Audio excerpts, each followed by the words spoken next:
Hey guys, what's going on? This is Lord Favor back with another video. Sorry for the bit of the hiatus, but busy as usual.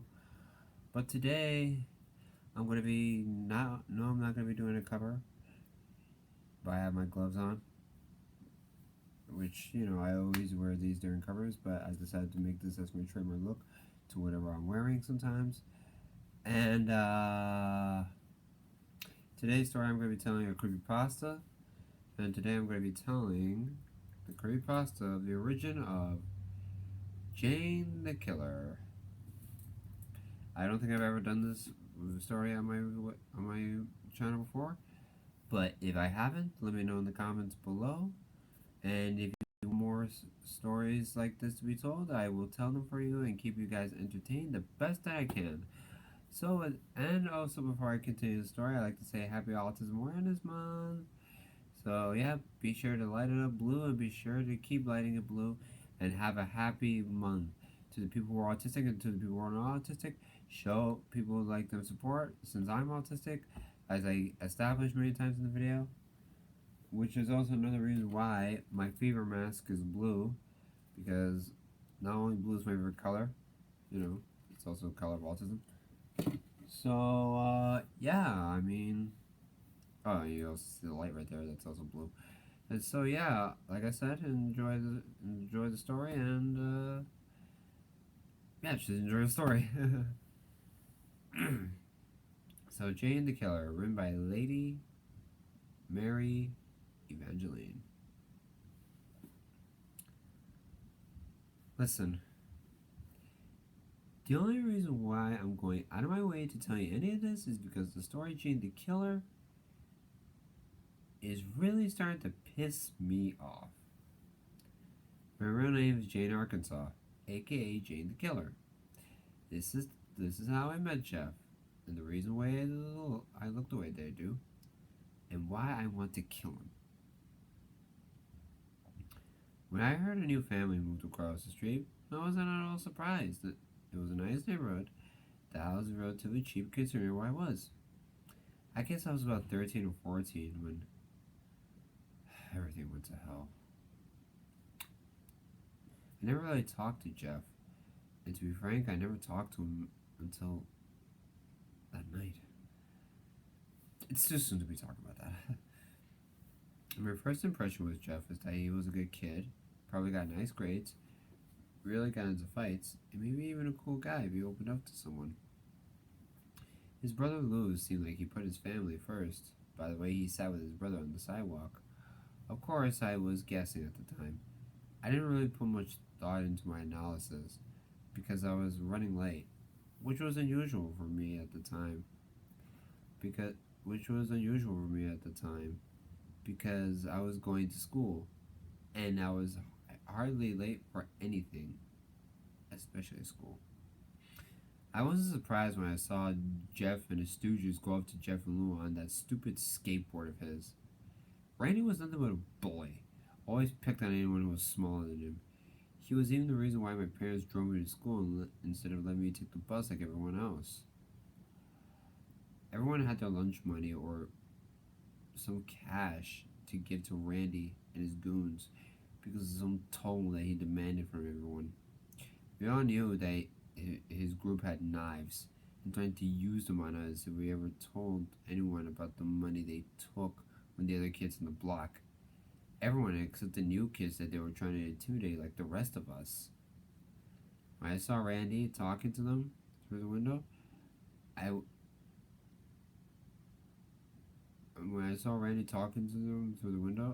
I just looked away. It was a wussy thing for me to do, but I had better things to do than to watch another kid to watch another kid hand over his money. But curiosity got the better of me. I looked up a few seconds later, and what I saw left me speechless. Jeff was standing now, and it looked like Randy had got what he wanted.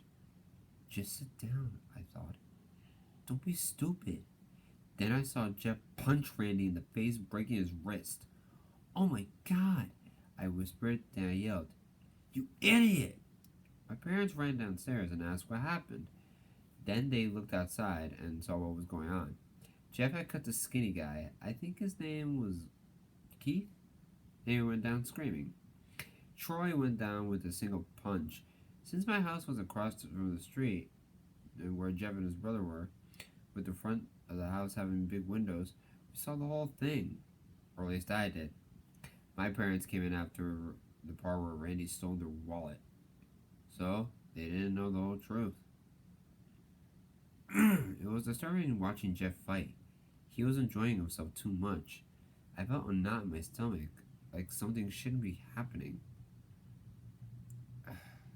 And from the look on Lou's face, Jeff didn't do this thing kind of often.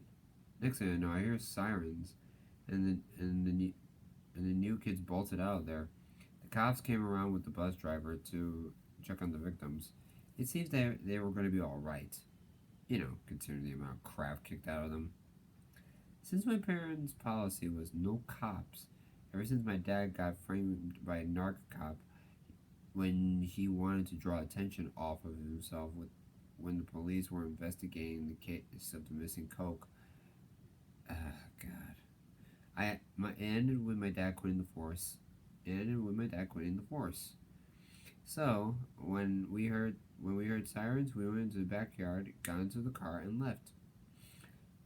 When my parents drove me to school, they told me very clearly they didn't want me talking to Jeff ever. I didn't disagree with them, of course. I didn't want to talk to the kid either. So I had our first period. So I didn't see Jeff until close to the end of school.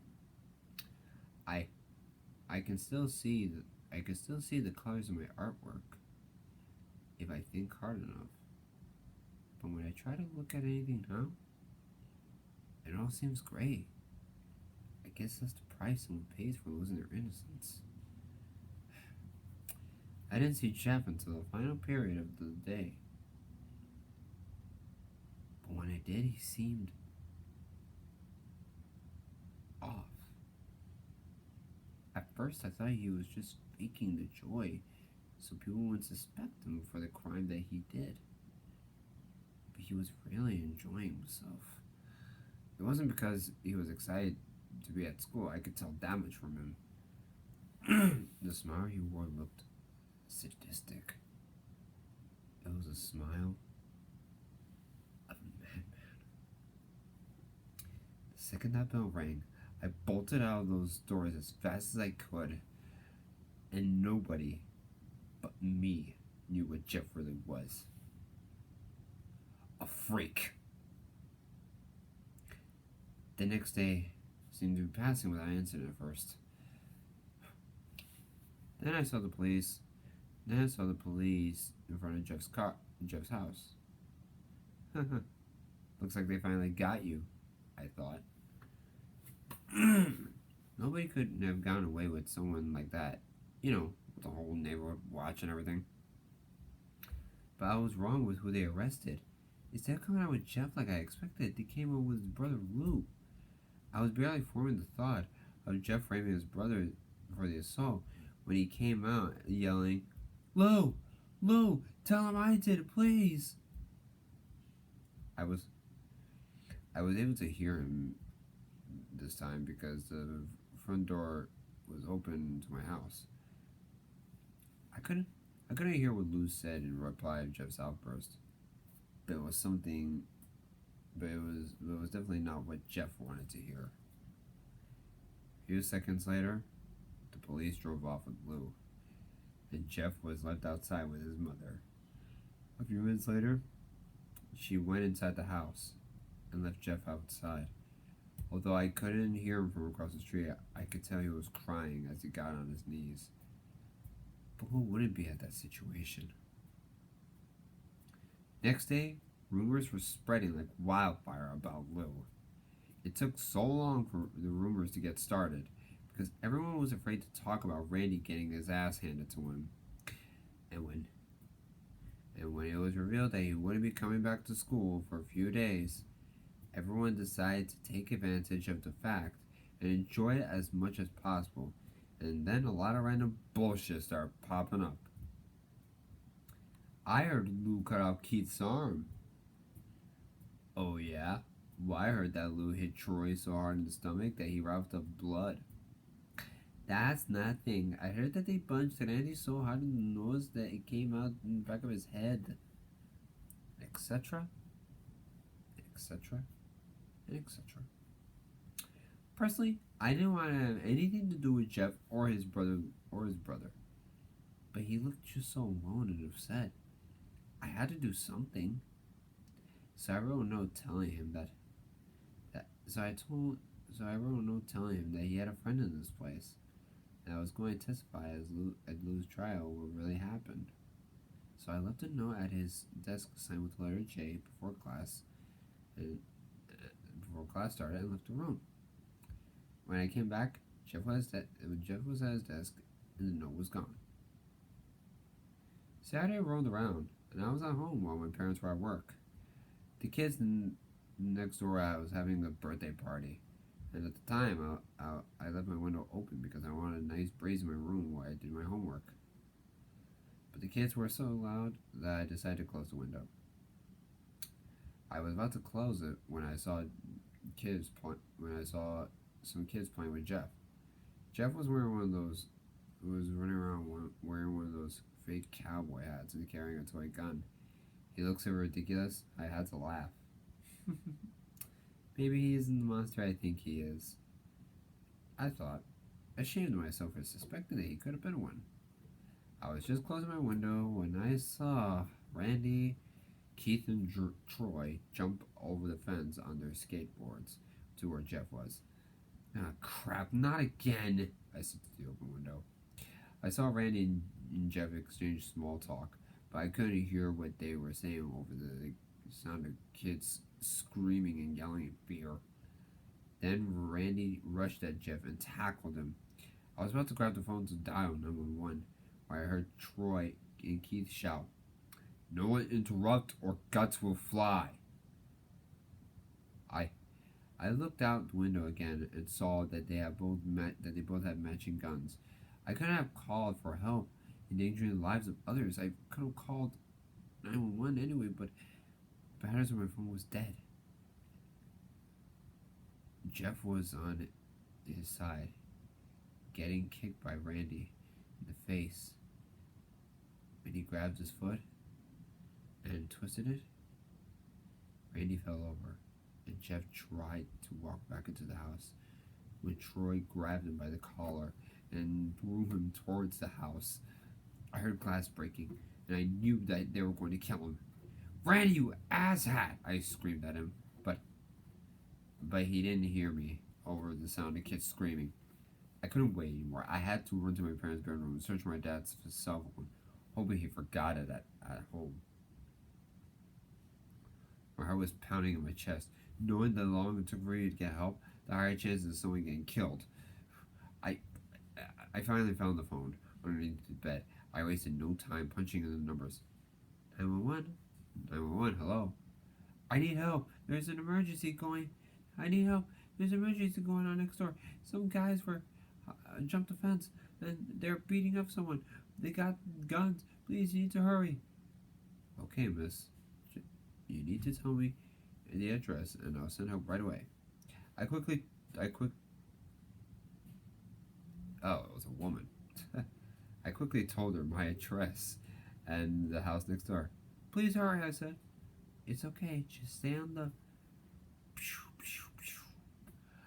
I heard loud gunshots come from next door, and I yelled and dropped the phone. It landed on the ground and broke. Then I ran to my parents' bedroom window, tried to figure out what was going on, but no sooner I poked my head out the window, and I heard a whoosh of fire and screaming. I'm gonna make Jeff scream like that again when I find him. The only thing I can compare is the death cry of an animal. It was at the time, for me, horrifying. But now it sounds like music to me, and there's nothing more I want to hear than him screaming for his life. A little early to be talking about that. back to what happened before. I saw fire spew out of the house like an angry dragon. So I ran downstairs immediately and got the portable fire extinguisher from the kitchen and ran outside. As I was running, I popped the pin for the extinguisher for immediate use. Luckily, the door was unlocked, so I barged in there. But when I saw Jeff, I completely froze. He was lying at the bottom of the stairs, almost completely on fire, with the adults trying to put it out. I saw bits of his skin through all the commotion, some parts pink, some parts charred, but it was all covered in red. At the sight of this, I screamed and passed out. Last thing I remember is some of the adults run towards me, whether it was to help me or get the fire extinguisher. I don't know. When I came to, I was in a hospital bed, wearing one of those gowns that patients wore. The nurse came in a few moments later. She had long brown hair in a bun hidden under her hat, and she actually looked like she didn't want to be there. I asked what happened. All I know is that you were brought with a few other kids because you fell and you hit your head on a fire extinguisher, she said, annoyed. A fire extinguisher? I reached up to touch my head, and I felt bandages on a large bump the size of an orange. Then I remembered Jeff. One of the guys came in here with me, the one with the burns. Is he gonna be alright? She sighed. Listen, there were two boys that were brought in with you that had burns. And no, I'm not letting you see him just because he's your boyfriend. I felt heat rise to my face. He's my boyfriend. I'm just worried about him. Wouldn't you be worried about someone who you just saw burning alive in front of you? I try to keep my voice steady, but my voice quivered enough to make it sound like I was lying. Whatever. Your parents are here. And by the way, do you want to see them? She asked. Yes, of course. I needed to get away from that nurse. My parents came in and the nurse finally left. They asked what happened. I told them everything, and the fight, the note, all of it. And if you heard that, that's just a message. I'll be right back.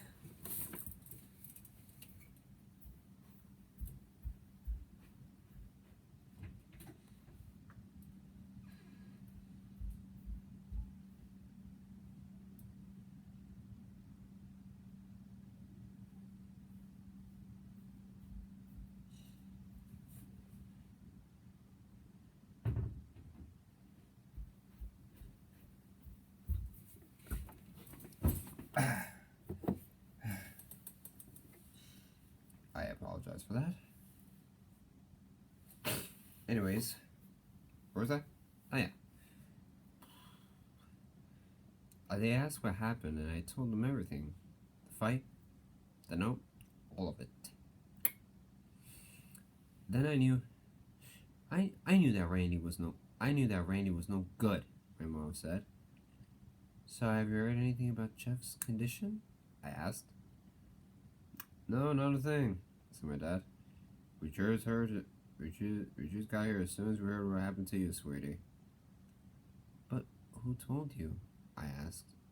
I didn't think I saw anyone at the party that my family knew. The hospital called us, Mom said. Well, I guess that makes sense. It absolutely made no sense to me, of course. I mean, how could someone be able to identify me without having any form of identification? I looked at the doorway and saw a man and a woman standing in there. My parents followed my gaze and saw them too. Excuse me, but is this Jane's Arkansas's room? The woman asked. Yes, my mother answered. And who are you? Well, I'm Peter. This is my this is my this is my wife Margaret. He gestured the woman beside her. We're Jeff's parents. He I sat up in my bed. Well, nice to meet you. I'm Greg. This is my wife Isabel and our daughter Jane. My dad gestured to me. I see, so you're the young lady who ran in with the fire extinguisher, Margaret said. Yes, I replied quietly, embarrassed. Is your is your son alright? He just came out of surgery a few hours ago. The doctor said he'll be just fine. I relaxed at the thought after I swallowed that lump in my throat. That's good, I said. Listen, I know what happened to Jeff and Lou on their first day of school. Then I told Jeff's parents about what really happened to Rainey and his crew. We had no idea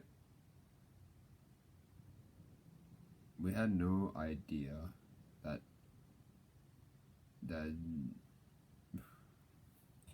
can't even talk right now. We had no idea that Jeff was capable of something like this, Peter said. I'm willing to testify that Lou didn't beat up anyone. I'm willing to testify that Lou didn't beat up anyone, and Jeff only beat up Randy and his gang in self-defense. No need, said Margaret.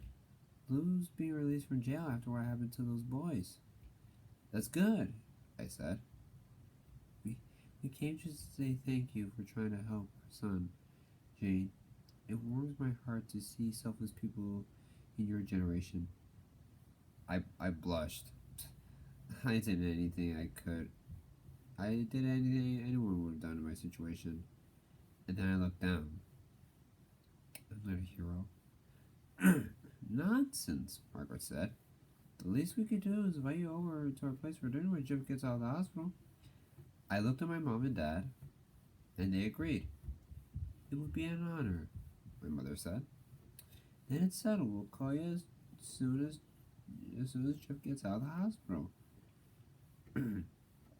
we said our goodbyes, and then they left. About 2 days passed, and I was allowed to be released from the hospital. During that time, I had no contact with Jeff or his family. I heard that Lou was released from jail, and Jeff's wounds were healing. When we got back to school, I became the center of attention, more or less because I was the only one who saw what happened at the party. But the only people I told about this was my friends, Danny, Marcy, and Erica. I didn't know what to tell them, so I told them what I saw. Sounds like Jeff had his ass handed to him, said Danny. She had raven black hair and sapphire blue eyes. She was usually the most level-headed of us. Well, at least he went down fighting. I heard he took those idiots to the hospital with him, Erica snickered. She always dressed like she was from the 80s or something. Long thigh-high rainbow socks with hair to match. She always wore some backpack with her. He also took Jane to the hospital. Maybe she was trying to beat him up too. Marcy laughed. She seemed to be the girly girl of our group. She was blonde with brown eyes, and nearly every time we saw her, she had some sort of pink on her, whether it was the color of her shirt or the jewelry around her neck. And she seemed to be one of the biggest drama queens I knew, always stretching out the truth or blowing something out of proportion. I told you, I went over there and tried to help Jeff because something was wrong. I muttered. That was the plain Jane. Brown hair, green eyes, completely unremarkable look-wise. And if any of you think, wait, that's what Jane looks like? Well, yes, that's what she looked like before. What you would know what she would look like. Because the white face and the brown hair, that's not her look. But too early to be talking about that. A little early. Anyways. Or maybe Or maybe you want to see your love one last time before he go get help for himself. Marcy said. Oh, actually, let me rephrase that. Or maybe you want to see your love one last time before he had to go get help for himself. Marcy said in a dramatic tone. I looked at her with my eyes the size of dinner plates. What? What? What? You can't deny, Jane Arkansas. You have a crush on Jeff.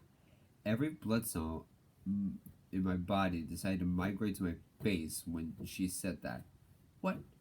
No, no, no, no, no, no, no. I just wanted to help him. That's all. Liar.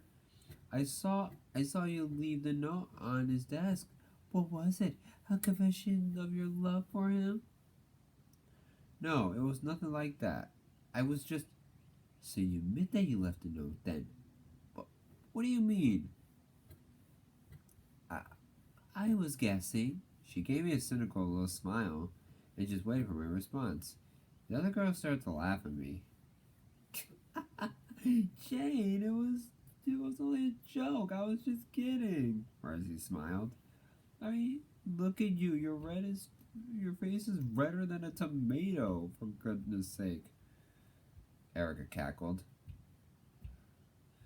I hate all of you, I grumbled. Oh, stop being serious.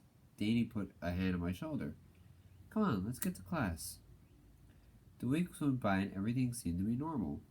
I think Lou made a few friends when he came back to school. Everything was normal and nothing happened. Then Lou came up to me one day and told me about Jeff. Excuse me, your name is Jane, right? I looked around. I turned around and looked. It was actually Lou. Yeah, you're Lou, right? Jeff's brother? Yeah. He looked at me a little uncomfortable. I mean, I don't blame him for being uncomfortable. And then again, so was I. Look, my parents wanted me to tell you that Jeff is getting his bandages removed in a few days. So expect a phone call inviting you to dinner soon. Okay, well, thank you, I said. He was about to turn away when I said, Hey, listen, what you did for Jeff, that was really respectful. Thanks. I heard you try to help my brother with a fire extinguisher. That was pretty cool. Yeah? Well, thanks. See you around, I guess. Yep, see ya. I was watching him walk away when I heard a voice behind me say, Gee, you're your boyfriend, are you? And forgive my language for this views. The fuck? I turned around. Surprised it was Marcy. And with your own brother, nonetheless. She fake gasped. Shut up, I yelled. I turned my head to make sure Lou didn't hear me. He didn't. Let's just get to class, I grumbled. 2 days passed until the phone rang. My mom answered it a few minutes later. She got off and told me this. Jeff is getting out of the hospital today, Jane. I looked up to her and said, That's great. It looks like we'll be having that free dinner in a few days. She chuckled. A few hours passed and I heard a car pull into the driveway across the street. I looked at the car and saw it was Jeff's car. Oh, Jeff's home at last, I thought. I decided to watch out of curiosity and to see what he would look like. Dear God, how wrong was I? His dad got out, then his mom, then Lou. But what I expected Jeff to look like could be farther from what I saw. He had long, black hair down to his shoulders, white, leathery skin, and a smile. That was the same smile I saw in class after he beat up Randy, Keith, and Troy. But Jeff looked right at me, into my eyes. I could feel those soulless, sadistic eyes burn right into my soul.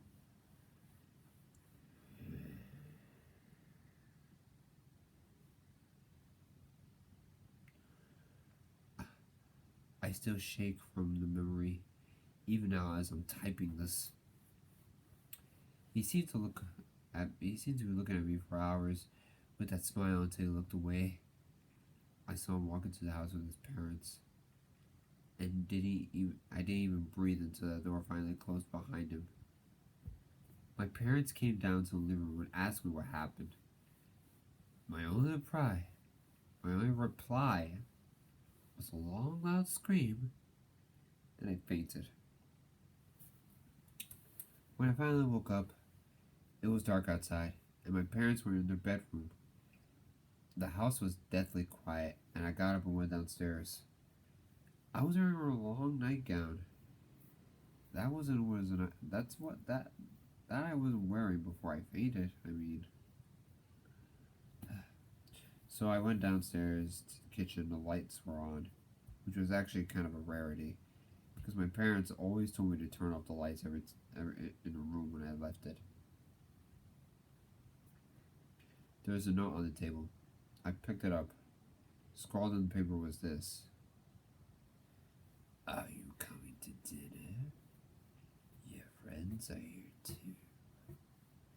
I began to shake violently. I dropped the paper and went to the living room window. And I looked out, and the lights were on in Jeff's house. I knew that I had to go there, but I was terrified out of my mind. I shook my head and looked back. I saw Jeff leaning on the window in his house, staring at me with a knife in his hand, tapping against the window. And I started stepping back from the window, taking my eyes off him. Oh, never taking my eyes off of him. Then I turned and ran away from the window into the kitchen. When I peeked out and looked out the window again, all I saw was smears of red on the window. I turned around and looked at the kitchen. Everything seemed to be in place, even the knives. I grabbed one of them and held on tight. Then I found the phone and tried to dial 911. The phone line was disconnected. I had no idea where my dad's phone was, or if it was even fixed. I didn't want to go upstairs to find it. I didn't want to get stabbed while looking for it. And if I went to ask one of the neighbors for help, Jeff could kill or hurt whoever he had captive. So there was only one choice. I had to fight Jeff alone. I clutched the knife tighter and went into the front door, put on my shoes, and went outside. My hands lingered on the doorknob as I stepped outside, but I knew what I had to do. I let go of the doorknob and marched across the street to Jeff's house. As I got closer to the front door of his house, I began to slow down. My knees began to shake. My palms began to sweat. I started to breathe faster and shallower. Before I knew, I was standing completely still on the front of his doorstep, panting like a dog. I manned up and grabbed the doorknob, squeezing my eyes shut, and jerked it open. I stood there in the doorway with the knife in my right hand and the doorknob on my left, too terrified to open my eyes, until I heard the voice say, "Looks like you made it. I'm glad you did, friend." I opened my eyes and then screamed. His eyes were large and unblinking, and his smile was red. He carved a smile onto his face, and his clothes were covered in blood. A white hood he wore, covered in blood. When I woke up, I was at the dining room. My knife was finally gone, and I looked up. I saw people sitting at the table. It was my parents, Jeff's parents. his brother Lou, and my friends. They were all dead, with smiles carved onto their faces, and huge red cavities in their chests. The smell was unbearable. It's indescribable. Unlike anything I've ever smelled before. It was the smell of death. I tried to scream, but I had a gag in my mouth, and I was tied to a chair. I looked around the room in disbelief, and tears welled up in my eyes from the sight and the smell of the bodies. Look who's finally awake. I turned around and looked beside me. Jeff was there. I tried screaming, but the gag was in the way. And suddenly, he was beside with the knife against my throat. Shh, shh, shh, shh, shh, shh. It's not polite to scream at friends. He began sliding the blade across my face, constantly tracing invisible lines from the corners of my mouth up to my cheek, in a large, grinning smile. As I shivered as he did this. When I turned away from him, he grabbed the back of my head and made me look at the scene at the table. Now, don't be rude. You're insulting everyone by not looking at their pretty faces. I looked back at the table, looking at everyone with their faces carved into smiles, and some of their chests were bleeding fresh blood. Hot tears began to run down my face, and I sobbed.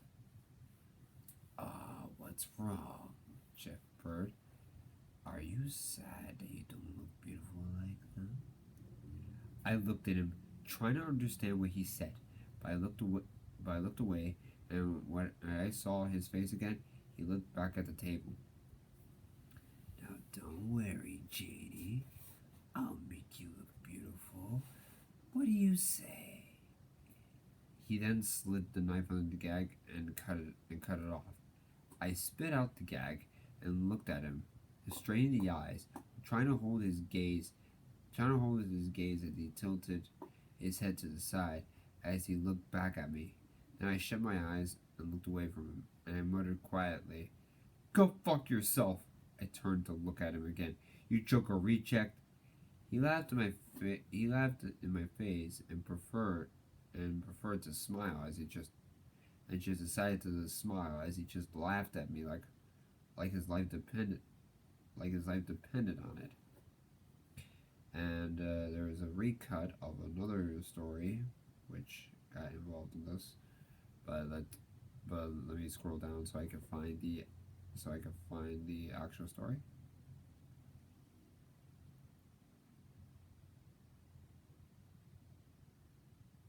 There we are. "You're even funnier than I thought," Jeff said. He came closer to me, looking away again, and I felt his breath against my skin. "Friends do friends favors, right? Well, I'm going to do a favor for you." I felt him let go of the back of my head. When I looked back, he was out of the room. I looked at the table once more, taking it all in.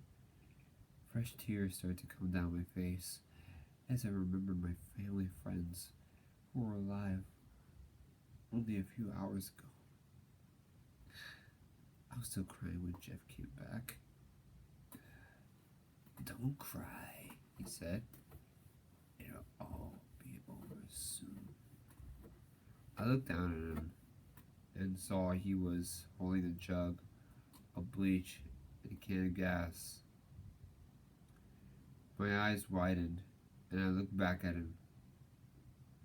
I didn't have any alcohol, so this will have to do. Then he began to soak me as he poured the bleach and gasoline onto my body. "We better hurry, Janie. I've caught the fireman." Then he lit up a single match, and as he lit it, he threw it straight at me. The flames erupted as soon as the match came in contact with me. I screamed as loud as possible. The pain was just so unbearable. I could feel my flesh melting off my body, heat invading every pore of my body, blood evaporating in its veins, and my bones became charred and brittled. Before I blacked out, I heard Jeff laughing. See you later, friend. I hope you look as beautiful as I am. Ah.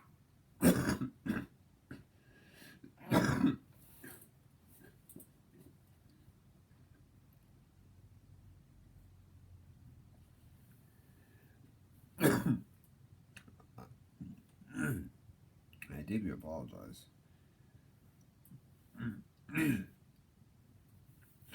I hope you look as beautiful as I am. Then everything went to black. When I woke up, I was sitting in a hospital bed. I was sitting in a hospital bed, bandaged from head to toe. Everything was spinning. It hurt to even blink and breathe.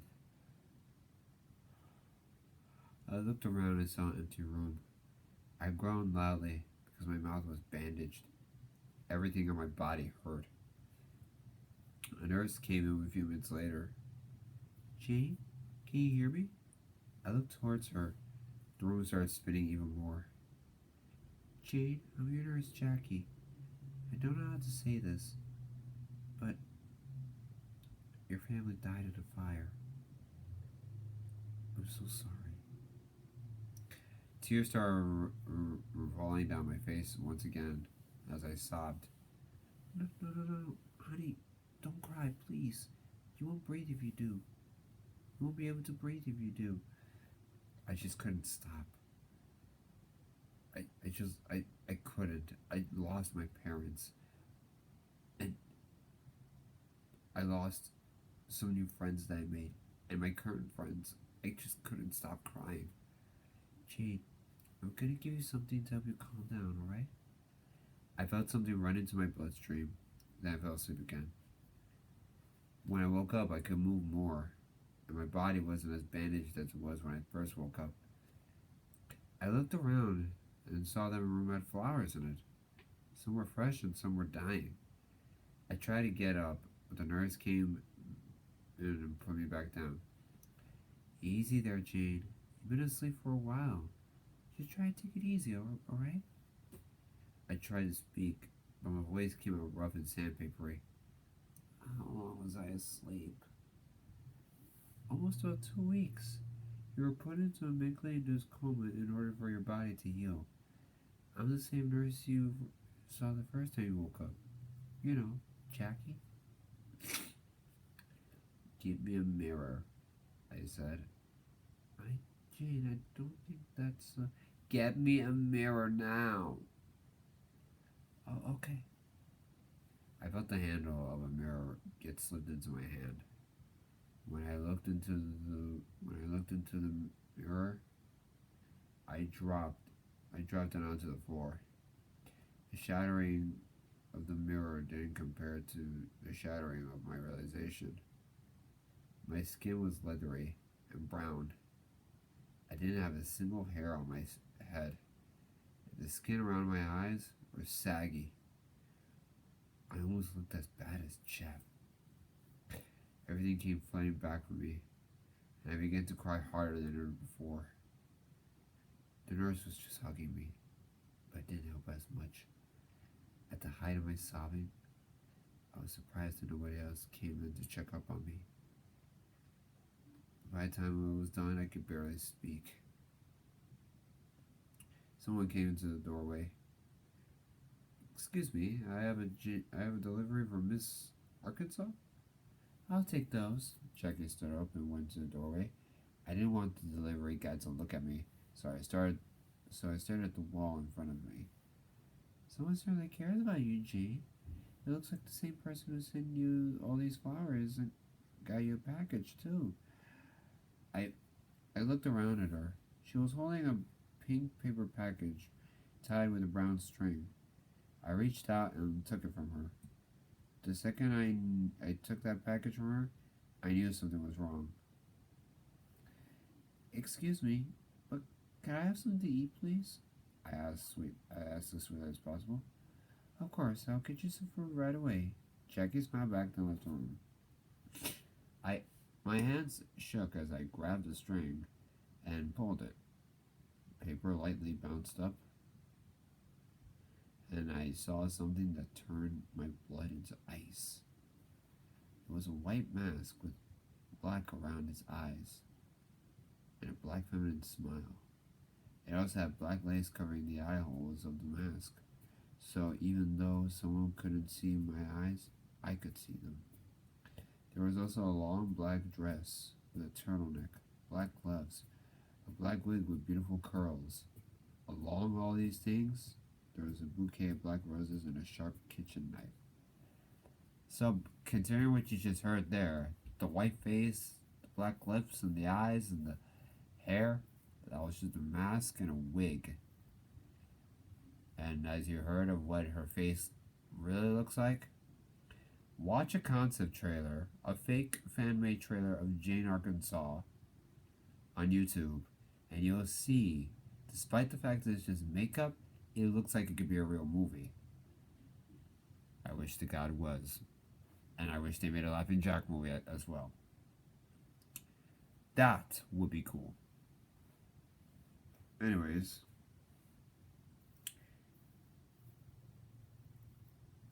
I attached to the mask, there was also a note. Jane, I'm really sorry I messed up with trying to make you look beautiful. So I gave you a mask and a wig that'll let you seem beautiful until you get better. Also, you forgot your knife. I was wondering if you wanted it back. Well, see you soon, my dear friend. Jeff.